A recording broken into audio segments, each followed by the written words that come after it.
salme já. A paixão é real, com Fabrício Lopes. É futebol total, Mengão na veia, análise com emoção. Aqui é raça, é nação, é flanação. É viver, é Flamengo pra valer. No YouTube vem com a gente, pode crer. Flanação, o canal da nação. Com Fabrício Lopes, é Mengão no coração. É Flanação, que viver. No Flanação, a paixão é real. Com Fabrício Lopes, é futebol total. Flanação, análise com emoção. Aqui é raça, é nação, é Flanação.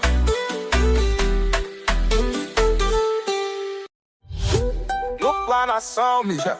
A paixão é real, com Fabrício Lopes. É futebol total, Mengão na veia, análise com emoção. Aqui é raça, é nação, é Flanação. É viver, é Flamengo pra valer. No YouTube vem com a gente, pode crer. Flanação, o canal da nação. Com Fabrício Lopes, é Mengão no coração. Fala, nação rubro-negra, sou eu, Fabrício Lopes, aqui do nosso canal Devoção Rubro-Negra, trazendo para vocês análise sobre aquele empate horroroso do Flamengo em cima do Vasco da Gama. Quer dizer, horroroso pelas pretensões que a gente tinha, né? Nós somos apressados, a gente quer porque quer tomar a liderança do Campeonato Brasileiro logo de uma vez, para poder ficar livre desse negócio. O rubro-negro hoje não compete mais, já prestaram atenção nisso? Eu tiro por base eu mesmo. A gente não compete mais. A gente põe na cabeça que temos que assumir a liderança, vamos assumir a liderança. Assumir a liderança só conserva até o final para ganhar os títulos. Nós nos acostumamos assim. Só que os outros 19 times também estão jogando e estão competindo. Então não adianta a torcida e jogadores colocarem na cabeça somos os melhores, temos o melhor, se a gente não competir. E pra mim faltou o Flamengo competir ontem. Os 2 gols que o Flamengo fez ontem, tanto no começo do primeiro tempo com o Pedro aos 7 minutos, quanto no começo do segundo tempo com o Jorginho, foram gols assim, vamos fazer. Fomos lá e fizemos. Só que a gente não competiu, a gente não botou o pé, a gente não dividiu, a gente não teve raça, a gente simplesmente pensou que a coisa ia acontecer, porque nós somos melhores. Mas existe uma competição. Existem 19 clubes atrás do Flamengo. Existem centenas de jogadores aqui na América do Sul que querem provar o seu valor e nada melhor do que provar o seu valor em cima da melhor equipe da América, que é o Clube de Regatas do Flamengo. Então, a lição do jogo de ontem para mim que fica é: precisamos competir. Nós somos melhores do que qualquer equipe. Somos, mas precisamos competir. Precisamos ter raça. Na técnica, ninguém nos vence. Agora imagina se a gente coloca a raça à disposição também. Aí a gente fica imbatível. Então, é preciso se criar no coletivo da torcida rubro-negra e no coletivo mental dos jogadores rubro-negros que é preciso competir, lutar, considerar que aquela outra equipe, seja ela o Cusco, o Cienciano, o Vasco ou a Chapecoense, rivais diretos, para que a gente possa vencê-los também na raça. O que aconteceu ontem foi isso. Nós vencemos por uma margem imensa de técnica, mas perdemos por uma margem imensa a questão da raça. Tanto é que foi a primeira vez nos últimos 10 jogos que o Vasco teve mais posse de bola do que o Flamengo. No primeiro tempo, não. Foi esmagadora a posse de bola do Flamengo. Mas no segundo tempo, o Vasco igualou e virou, fechando o jogo com 51% de posse de bola contra 49% nosso. Depois que tirou o Luiz Araújo, depois que fez as substituições, o Flamengo caiu. Não. O Flamengo estava numa queda muito grande já no meio do segundo tempo para cá. O mesmo aconteceu no primeiro tempo. Do meio do primeiro tempo para o fim, o Flamengo desistiu de jogar. E aí a gente foi marretado com um gol e o gol de empate dos caras. Então, da minha humilde opinião, o Flamengo precisa competir. e parar de ter a certeza de que a gente vai ganhar de quem aparecer. Porque essa certeza, sem a fome, sem a vontade de competir, acaba tirando da gente vitórias tranquilas, como a vitória que era para ter vindo ontem. Agora, dos males, o menor. No ano passado, nós empatamos com o Vasco nos 2 turnos. Mas no final, vocês sabem o que aconteceu, né? Eu vejo já nas redes sociais muitas falácias sobre o Flamengo não joga como o Flamengo. O Flamengo do Leonardo Jardim não tem um DNA rubro-negro. Gente, eu fico abismado de ver como um empate ou uma derrota num caminho cheio de vitórias pode acabar tirando boa parte da torcida rubro-negra de cabeça. Eu tenho pra mim que existem alguns torcedores rubro-negros que ficam ali escondidinhos, revoltadinhos, torcendo pro Flamengo ter um revés. Pra poder sair e começar a falar, tá vendo? Não devia ter mandado o Felipe Luiz embora. Gente, o Felipe Luiz é um ídolo rubro-negro pelo que fez dentro e fora de campo. Mas ídolos também passam. E o Flamengo fica. Não vamos torcer pela infelicidade do Flamengo dentro de campo para provar um ponto, porque a gente gostava do Felipe Luiz. O Felipe Luiz nunca vai sair dos corações da nação rubro-negra e vai voltar. Ele vai voltar. Ele ainda vai ser treinador do Flamengo por uns 4, 5 anos consecutivos. O momento era para o Felipe sair, para ele ganhar mais experiência, conseguir ganhar aquilo que ele não tinha no Flamengo. Capacidade de evoluir para voltar depois e ganhar tudo e ficar conosco 10 anos, se Deus quiser. Não vamos segregar a nossa torcida entre aqueles que torcem pelo Flamengo e aqueles que torcem pelo Felipe Luiz. O próprio Felipe Luiz, acredito, não gostaria que fosse assim. O próprio Felipe Luiz deve ter torcido muito pro Flamengo ontem e ficado pé da vida com o empate. Então, gente, não vamos separar os corações rubro-negros, porque quando a gente separa, a gente fica mais fraco. Vamos ficar unidos, porque os antes estão esperando só isso. Só darmos uma brecha para que eles possam entrar com narrativas de todas as maneiras para nos enfraquecer, porque a única maneira que eles têm de nos derrotar é nos enfraquecer aonde a gente é mais forte, no coração da torcida. Então vamos nos manter unidos. O trabalho do Leonardo Jardim é muito parecido com o trabalho do Jorge Jesus e, portanto, tem sim um DNA rubro-negro. O 4-2-4 não funcionou ontem, como eu falei no pós-jogo do Resenha Rubro-Negra, mas também não é nada pra gente ficar, ai meu Deus do céu, o que tá acontecendo? Até porque ontem, gente, ninguém dos 4 primeiros colocados venceu. Ninguém do top 6 venceu. Palmeiras empatou com o Santos, Flamengo com o Vasco, o Inter venceu o Fluminense, o São Paulo empatou com o Bahia, o Atlético do Paraná empatou com o Grêmio. Então, simplesmente, foi descartada uma rodada. Menos para o Fluminense, que perdeu. Mas para todos os outros 5, Palmeiras, Flamengo, São Paulo, Bahia e Atlético do Paraná, foi uma rodada descartada. Ninguém aumentou a diferença para mais ou para menos. Ficou tudo igual. Então tá tudo tranquilo. Esse senso de urgência que a gente tem, não há necessidade de ter. Vai acontecer. O Boto falou uma coisa muito sábia. O importante é a gente ser feliz no final do ano. O que acontece agora são sentimentos passageiros. O que acontecer no fim do ano é o sentimento definitivo. Então calma, vamos seguir apoiando, mas algumas coisas servem de alerta para nós. Por exemplo, na coletiva do Leonardo Jardim ontem, uma frase dele me chamou muita atenção. A frase foi: não troquei o Alexandro porque os cruzamentos eram as armas deles, do Vasco. O Varela tirou 2 bolas ali. O Alex tirou mais 3. Ele era o nosso jogador mais forte no jogo. Defensivamente falando, creio eu. Eu entendi a visão do Leonardo Jardim e eu acho que o Leonardo Jardim tem razão.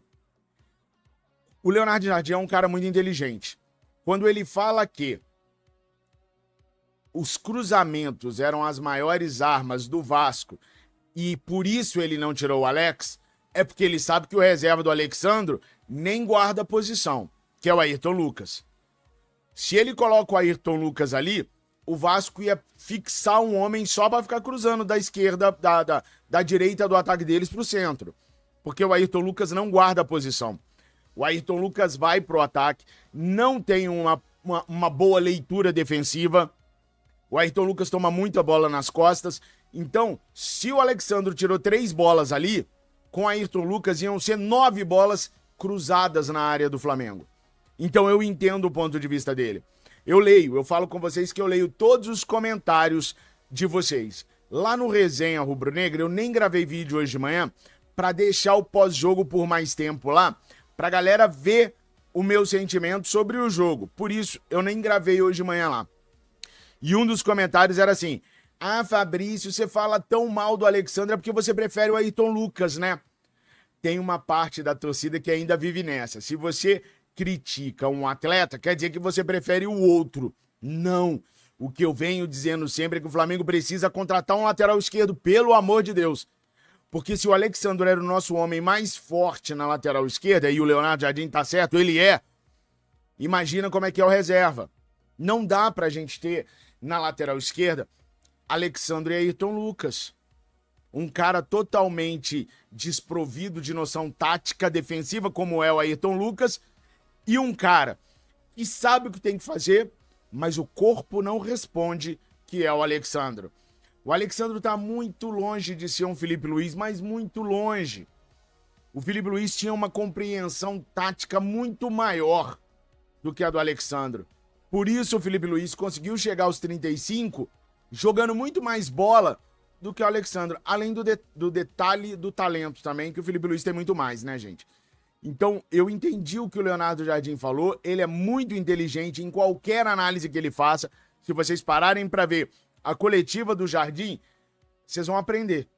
A gente forma em educação física com as coletivas dele no quesito tática de futebol. Ele ensina muito, ele vê tudo. Tanto é que ele falou, a responsabilidade é toda minha. Então sim, a responsabilidade é toda dele. Mas é preciso o Flamengo estar de olhos abertos para a lateral esquerda. É um grande gargalo nosso ali. O Alexandre não é suficiente e o Ayrton Lucas joga um futebol diferente daquilo que precisa se jogar quando se é lateral esquerdo. Bom, sem mais delongas, bora falar então sobre as notas dos jogadores do Mengão queridão. Caraca, gente, isso daqui era para ser bem diferente do que eu vou colocar agora. Mas muito diferente. Porque o jogo que nós fizemos ontem, até os 10 minutos do primeiro tempo, indicava que eu ia dar 10, 10, 10, 10, 10. Mas não foi bem assim. Bom, bora lá começar então por Agustin Rossi. Tem muitas pessoas bravas porque o Agustin Rossi não sai do gol. Ele sai em 99% das vezes. Ele faz uma boa interceptação. Em 99% das vezes ele é efetivo nas saídas de bolas aéreas. Uma ou outra ele não sai por motivo qualquer. E aí desanda a farofa toda. E, gente, não temos que observar apenas um jogador. Nós temos que observar o sistema o qual aquele jogador faz parte. Com a escalação do Flamengo ontem no 4-2-4, o sistema defensivo ficou exposto demais.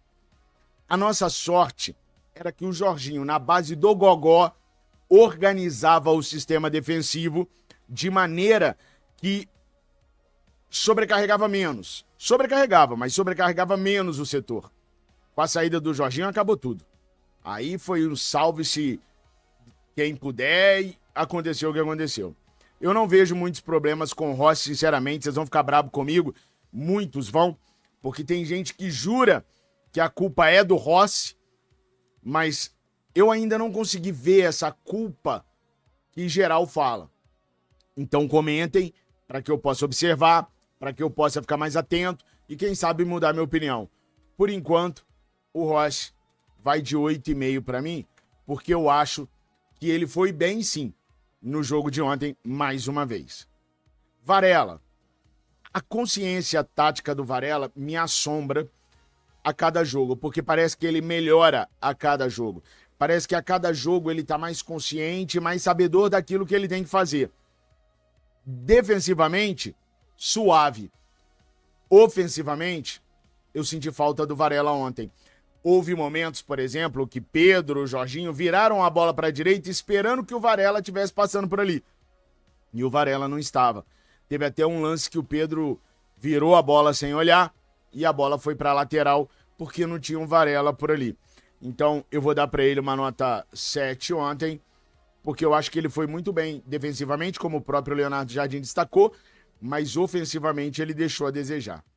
Léo Ortiz.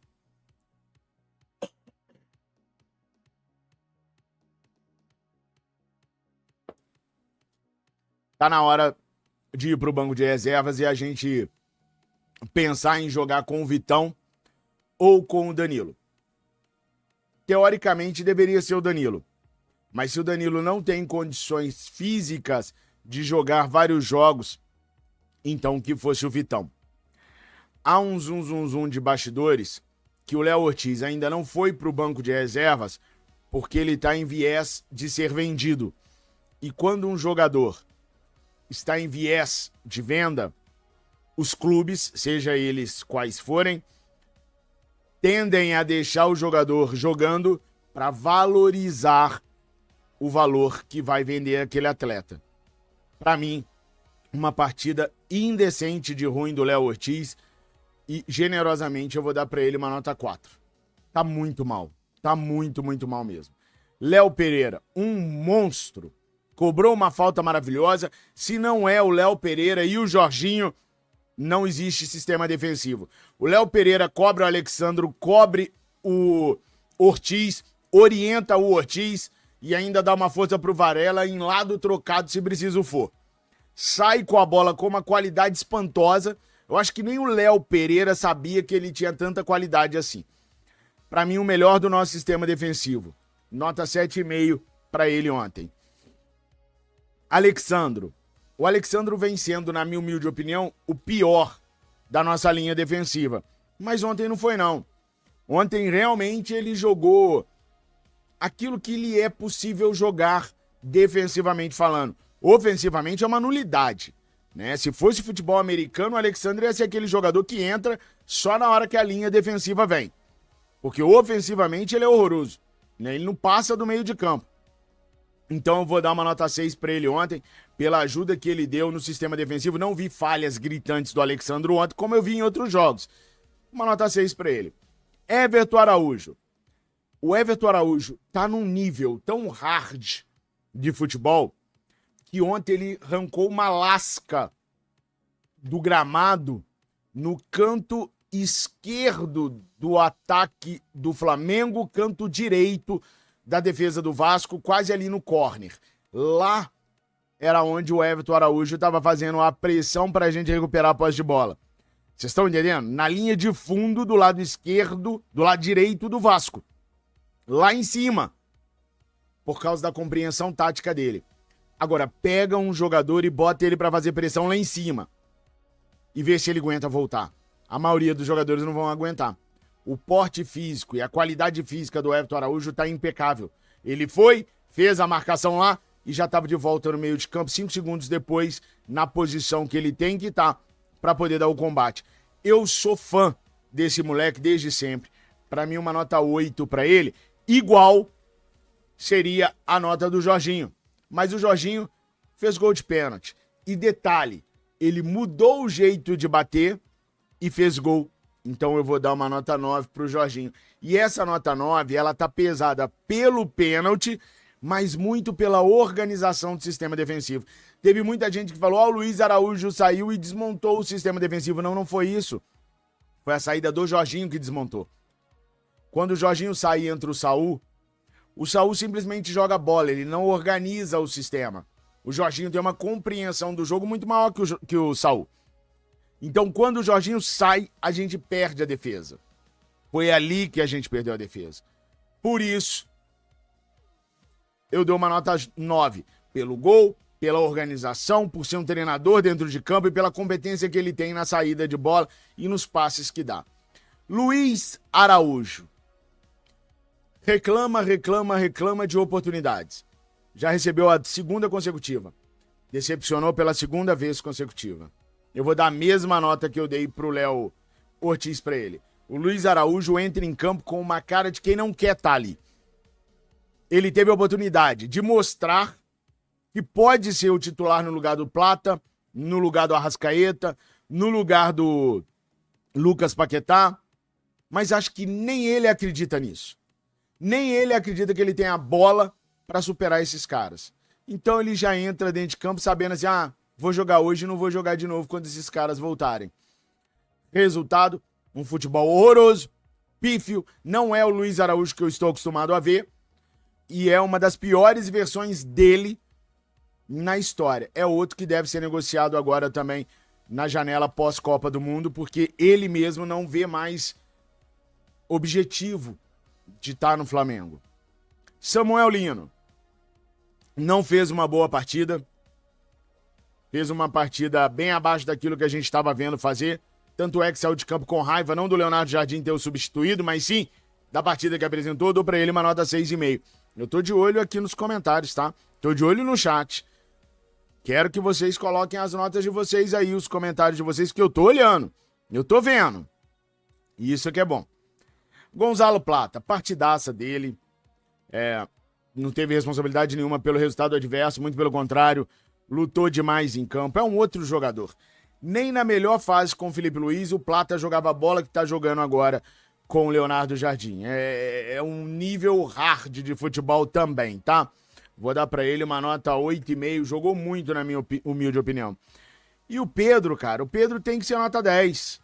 O que o Pedro fez em campo ontem, o gol dele, sofreu a penalidade, as oportunidades que o Pedro cria, a maneira como o Pedro se doa pra equipe, nota 10. Não tenho, eu vou tirar ponto de quê do Pedro ontem? Não tem. Agora começam os problemas maiores do Flamengo. Os jogadores que entraram em campo ontem. O Saul. O Saul é esse jogador que distribui bem as jogadas, tem uma consciência ofensiva legal, mas ele ainda não tem o ritmo que o Flamengo precisa. Ele ainda não tá com a consciência que o Flamengo precisa. Ele precisa estar mais ligado no jogo, entender mais a função dele, saber mais o espaço que ele tem que ocupar e ajudar. Ele tá entrando e tá jogando. A bola chega nele, ele joga. Sem a bola, ele não tá cooperando. Pelo tempo que esteve em campo, a nota dele vai sofrer um decréscimo maior do que a dos que estiveram mais tempo em campo. Eu sempre explico isso pra vocês. Normal. Eu dou uma nota 5 pro Saul ontem. Nicolás de la Cruz. Todo mundo esperava que ele fosse o titular e não o Luiz Araújo. O Nico ontem poderia ter entrado na vaga do Arrascaeta, armando as jogadas. Ele entrou ontem e tentou fazer isso.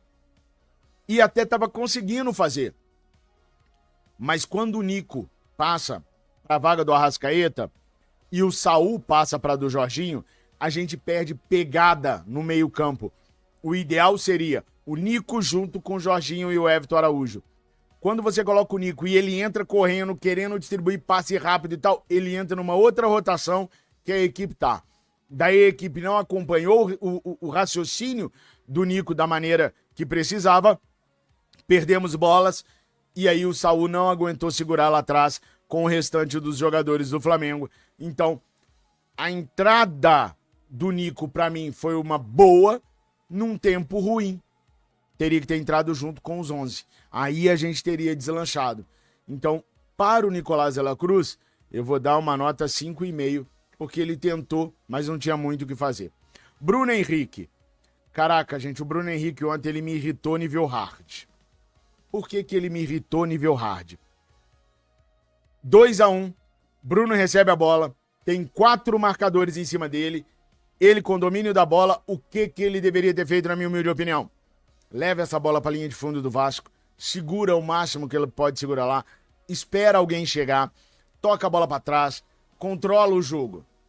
Não. O Bruno achou que ele era o super-herói e quis driblar 4. Perdeu a bola, tomamos gol. Simples assim. O homem da envergadura do Bruno Henrique, sabedor do jogo como ele sabe, fez uma pataquada dessa. Oportunidade de segurar, gastar minutos. Não. Quis driblar 4. Em 2019, seria difícil para ele fazer o que ele tentou. Agora, é impossível. Então, assim, por essa pataquada, eu vou dar pra ele um 4,5. Agora, o Alacian, gente, dói no coração, mas o Alacian ontem, eu nunca vi o Matheus, meu filho, tão zangado com um jogador em um curto espaço de tempo, como eu vi ele zangado com o Alacian. Gente, o que o Matheus xingou o Alacian ontem, da hora que ele botou o pé no gramado, até a hora que acabou o jogo, o Matheus xingou tanto que não deixou brecha pra eu xingar.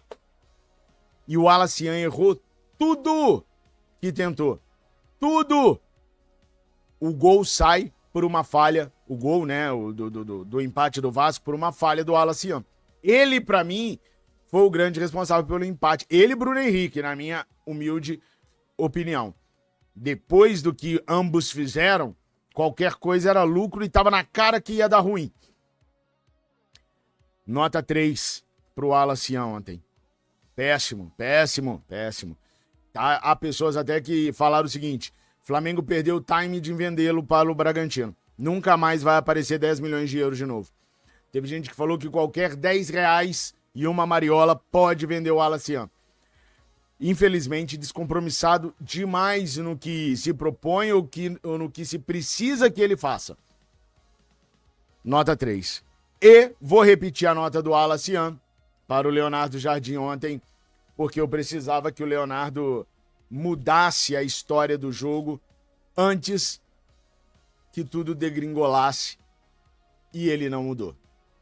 Então essas são as notas que eu considero serem as notas mais justas para o Flamengo, que empatou com o Vasco ontem. Mas há que se deixar bem claro o seguinte: tem nada perdido, gente. Foi só uma rodada que nós jogamos fora. Nós e eles. Tudo está em aberto. Todas aquelas continhas que a gente fez ainda são plausíveis de acontecer. Agora a gente tem que parar com esse senso de urgência. Eu também. Aquele senso de urgência de precisamos vencer, ultrapassar, chegar à liderança antes da rodada tal. Temos que ser líder na última rodada.